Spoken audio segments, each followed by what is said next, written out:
साथियों, बिहार कैबिनेट की बैठक की सुगबुगाहट शुरू हो चुकी है और सचिवालय में हलचल काफी तेज हो चुका है। पता है आपको, आने वाली कैबिनेट की जो बैठक है उसके लिए चहलकदमी काफी तेज हो चुकी है। आज बात करेंगे उन संविदा कर्मी, आउटसोर्स कर्मी, दैनिक वेतन भोगी कर्मी, उन लोगों की जिनकी फाइलों पे चर्चा होने की संभावना प्रबल दिख रही है और जो चहलकदमी जो हो रहा है ना, सचिवालय से जो बातें खुल रही है, कुछ सूत्रों के हवाले से जो जानकारियां प्राप्त हो रही है, उस पे चर्चा करेंगे कि आखिर कौन कौन सी फाइल इस बार की कैबिनेट में जाने की उम्मीद है, किन साथियों को सौगात मिलने का चांसेज बन रहा है। यानी कहने का मतलब ये है कि किन साथियों के फाइल पे चर्चा होने की संभावना प्रबल नजर आ रही है और उसके पीछे का तर्क सूत्रों के हवाले से जो निकल के आ रहा है वो अगर आप सुनेंगे ना तो बहुत चक्के रह जाएंगे पक्का। क्योंकि देखिए, जब हम लोग जानकारी निकलते हैं तो वहाँ से ये बातें भी तो हम लोग क्लियर करते हैं ना कि आखिर क्या वजह है कि भाई इस फाइल पे बात हो रही है, तो वो रीजन आखिर क्या है, वो सब कुछ आज आपको यहाँ पे देखने को मिलेगा। जैसा कि आप लोग पेरोल मैनेजमेंट के बारे में सुने होंगे और लगातार कई वीडियो में आपने देखा होगा, लगातार जो है इधर चर्चा काफ़ी गर्म हो चुका है और कई लेटर भी गवर्नमेंट के द्वारा इश्यू किए गए, जिसमें कि सामान्य प्रशासन विभाग की ओर से कई लेटर आ चुके हैं। अल्टीमेटम 15 दिनों का जो दिया गया था वो भी समाप्त हो गया और उसके बाद भी जो है लेटर आया और डिमांड किया गया कि भाई जल्द से जल्द सब लोगों का क्लियर करके भेजा जाए, लिस्ट कंप्लीट किया जाए। तो चलिए, क्या कुछ हो रहा है, आशा घर बनने की बात ही नहीं है और भी आशा कार्यकर्ताओं के लिए जो है सरकार क्या सोच रही है, बहुत सारी बातें जो है इसमें जुड़ी हुई है। हमारे पुराने वार्ड सचिव को लेकर के क्या कुछ आ रहा है, संख्याकी स्वयं सेवक पर जितनी बातें पहले हो रही थी वो बातें आखिर क्यों साइलेंट पोजीशन में भी नजर आ रहा है। यानी आज के वीडियो में यूं कहा जाए कि बहुत कुछ बहुत सारे साथियों के लिए निकल करके सामने आ रहा है। बाल दीदी विद्यालय चलो केंद्र, आखिर क्या बात है भाई, इन पे क्या बातें हो रही है और नहीं हो रही है, तो हम लोगों को कौन सा कदम उठाना चाहिए कि आपकी बातें भी अब सचिवालय में होनी शुरू हो जाए। आखिर क्या वजह है, न्याय मित्र, रात्रि प्रहरी यानी नाइट गार्ड, चौकीदार, रसोइया, परिचारी, इन सब लोगों का मुद्दा शांत नजर आ रहा है, आखिर क्यों, और सरकार क्यों इससे। तो चलिए शुरू करते हैं। इन दिनों सचिवालय और अलग अलग विभागों में फाइलों की हलचल काफी तेजी देखी जा रही है। ऐसा में हम सभी के मन में स्वाभाविक रूप से यह सबसे बड़ा सवाल है कि हमारी आशा कार्यकर्ता, आंगनवाड़ी सेविका, सहायिका और पुराने वार्ड सचिव साथी जिस सम्मानजनक मानदेय का इंतजार कर रहे हैं, क्या उनकी घड़ी अब नजदीक आ गई है। आज के इस वीडियो में हम जमीनी हकीकत के आधार पर बात करेंगे।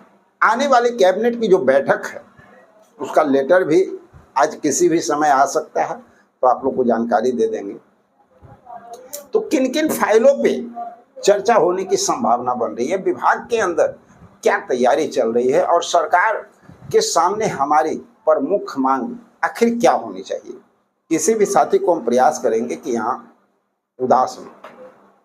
लेकिन पहले बात करते हैं अपने साथियों के लिए, क्योंकि ये भी बहुत इम्पोर्टेंट हो जाता है। एक छोटी सी जानकारी, आप में से हमारे ज़्यादातर साथी चाहे तो आशा कार्यकर्ता हों, मीटर रीडर हों, दिन भर फील्ड में काम करने वाले, फील्ड ड्यूटी के दौरान ऑनलाइन असिस्टेंट, रिपोर्टिंग के लिए मोबाइल चार्ज करना बहुत ज़रूरी होता है। कई लोगों का बीच में मोबाइल डिस्टर्ब होता है, काम डिस्टर्ब होता है और कई ऐसे साथी भी हैं इस चैनल पे जो हमारी तरह भाई रील बनाते हैं, यानी क्रिएटर के तौर पे हैं। तो इन लोगों के लिए एक बेहतर माइक कौन सा हो सकता है और साथ में मोबाइल को सही ढंग से यूज करने के लिए कौन सा स्टैंड यूज कर सकते हैं, जो हम करते हैं उसकी जानकारी जो है व्यू प्रोडक्ट में आप जाकर के देख सकते हैं। हमने टैग कर दिया है, आपको इच्छा हो तो एक बार चेकआउट कर सकते हैं अपनी इच्छा अनुसार।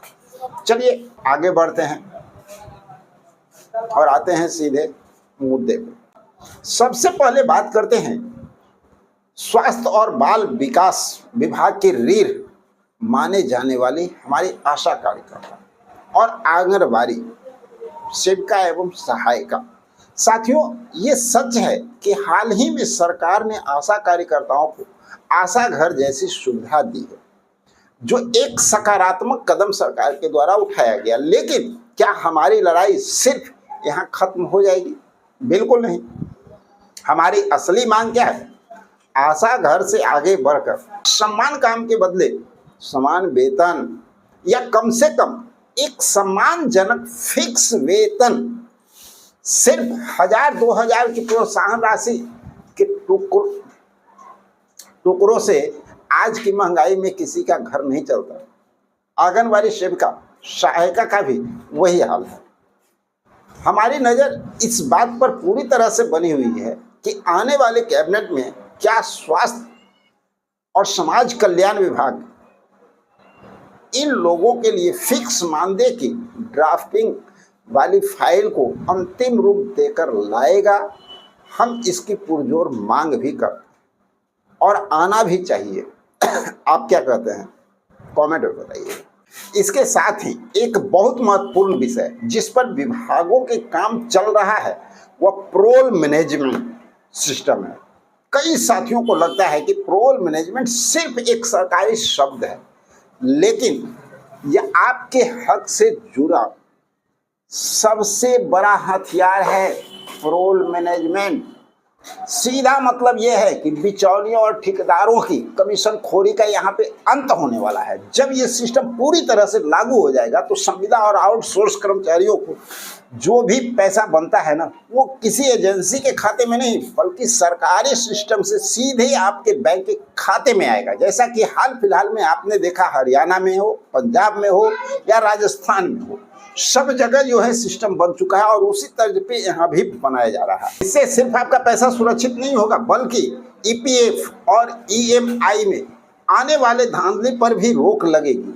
हम उम्मीद करते हैं कि कैबिनेट इस व्यवस्था को सभी विभाग में अनिवार्य करने पर जल्द फैसला लेगी।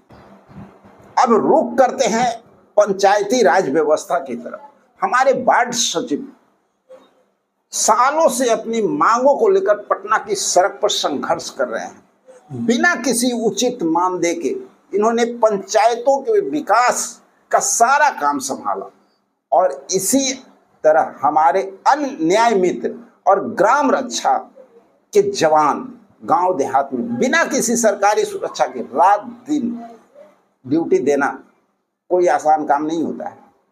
हम इस चैनल के माध्यम से सरकार से साफ मांग करते हैं कि वार्ड सचिवों के समायोजन और ग्राम रक्षा दल न्याय मित्र के लिए एक फिक्स मानदेय की फाइल को ठंडे बस्ते से बाहर निकाला जाए और आने वाली कैबिनेट में इन पे चर्चा होनी ही चाहिए, क्योंकि इनका संघर्ष अब और नजरअंदाज नहीं किया जा सकता। साथियों, सरकारी सिस्टम का कोई भी कोना संविदा कर्मियों के बिना नहीं चल सकता है। हमारे संख्याकी स्वयंसेवक जो वर्षों से अपनी बहाली और अधिकार का इंतजार कर रहे हैं, सरकारी दफ्तरों स्कूलों को संभालने वाले हमारे परिचारी, रात्रि प्रहरी, चौकीदार, रसोइया, गांव-गांव तक शिक्षा और सुविधाओं को पहुंचाने वाले हमारे शिक्षा प्रेरक, मीटर रीडर, ब्लॉक के ऑपरेटिव, बाल दीदी, विद्यालय चलो केंद्र के साथ ही सरकार को यह सच्चाई स्वीकार करनी होगी कि इन ऑपरेटर्स और संविदा कर्मियों के बिना व्यवस्था ठप हो जाएगी। हम लगातार यह आवाज उठाते रहते हैं कि सरकार के हर विभाग में काम कर रहे इन सभी साथियों को नियमितीकरण और सम्मान वेतन की फाइलें जल्द से जल्द कैबिनेट तक पहुंचे। यह स्वतंत्र ग्रामीण चिकित्सक का लगातार प्रयास चल रहा है। साथियों, हमारा काम आपको कोई झूठा आश्वासन देना नहीं या भ्रमित करना नहीं है। जो जमीनी हकीकत है जो फाइलें प्रक्रिया में हैं और जो आपकी जायज मांगे हैं वही इस चैनल पर बेबाक से रखी जाएगी। आने वाली कैबिनेट बैठक में जो भी आधिकारिक अपडेट निकलकर सामने आएगा वो हम पूरी सच्चाई के साथ आपके सामने रखेंगे। यह चैनल आपकी अपनी आवाज़ है, आप अपनी एकता बनाए रखें और इस वीडियो को हर एक आशा कार्यकर्ता, वार्ड सचिव, संविदा कर्मी साथी के साथ शेयर करें। कमेंट बॉक्स में अपनी राय जरूर दें और साथ ही अगर वीडियो थोड़ा सा भी पसंद आ रहा हो तो एक लाइक जरूर कीजिएगा। चलिए मिलते हैं एक अगले वीडियो में पूरी जानकारी के साथ। जब तक के लिए जय हिंद।